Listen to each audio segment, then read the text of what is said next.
Halo, assalamualaikum warahmatullahi wabarakatuh. Teman-teman, kondisi anemia itu sering terjadi pada ibu hamil.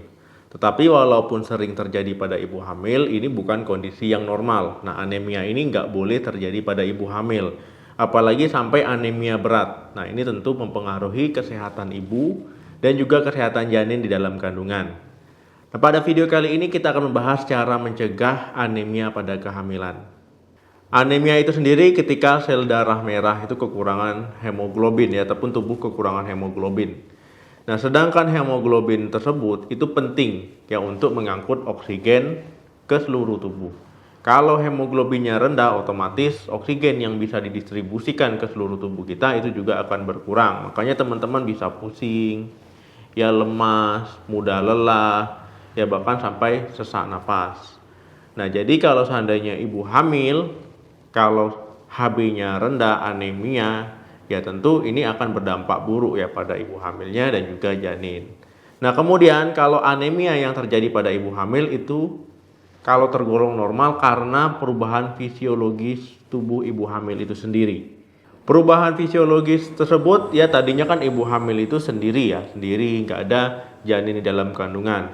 Nah, kemudian setelah hamil ada janin di dalam kandungan, terjadi perubahan fisiologis. Nah, kalau pola makannya seperti biasa, tidak ada perubahan yang meningkatkan nutrisi, kebutuhan gizinya, ya sehingga nanti akan kekurangan asupan. Nah, sehingga terjadi namanya kekurangan zat besi. Nah, inilah kenapa ibu hamil bisa terjadi anemia.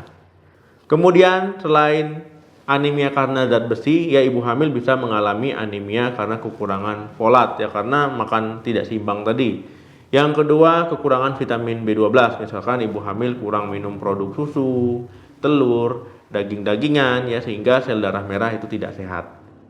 Dok, apa saja nih resiko yang bisa terjadi kalau ibu hamil mengalami anemia? Nah, tentu resikonya bagi ibu maupun bagi bayinya ya. Nah, yang pertama itu pendarahan postpartum, artinya setelah melahirkan bisa terjadi perdarahan. Yang kedua, berat badan bayi lahirnya rendah ya, kekurangan berat badan, jadi pertumbuhan bayi itu akan terganggu. Nah, yang ketiga bisa terjadi kelainan pertumbuhan ataupun penempatan posisi plasenta. Jadi bisa plasentanya itu nanti di jalan lahir ya, nempelnya di jalan lahir, otomatis akan terganggu. Nah, yang keempat bisa terjadi kematian bayi. Nah, bayinya bisa meninggal. Nah, yang terakhir bisa terjadinya kelahiran yang prematur. Dok, apa yang bisa dilakukan untuk mencegah anemia pada kehamilan?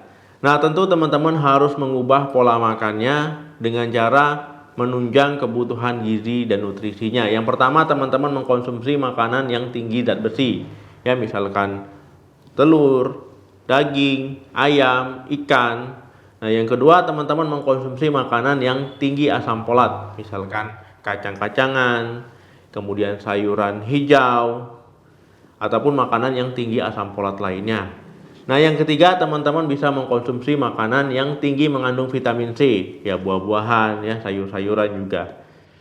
Nah, yang terakhir, kalau teman-teman masih kurang yakin dengan konsumsi makanannya, teman-teman bisa mengkonsumsi suplemen ya, suplemen yang mengandung zat besi dan suplemen yang mengandung folat ya. Kalau zat besi itu direkomendasikan 60 mg sehari, ataupun kalau asam folat itu 400 mikrogram per hari.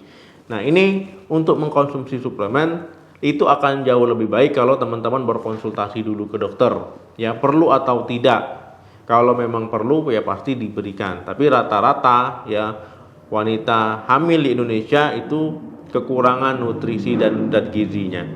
Nah, teman-teman, jadi penting untuk mencegah anemia pada kehamilan. Walaupun dirasa pada umumnya mengalami anemia, jadi jangan dianggap itu kondisi yang normal. Jadi kalau bisa dicegah itu akan jauh lebih baik daripada kita harus mengobatinya.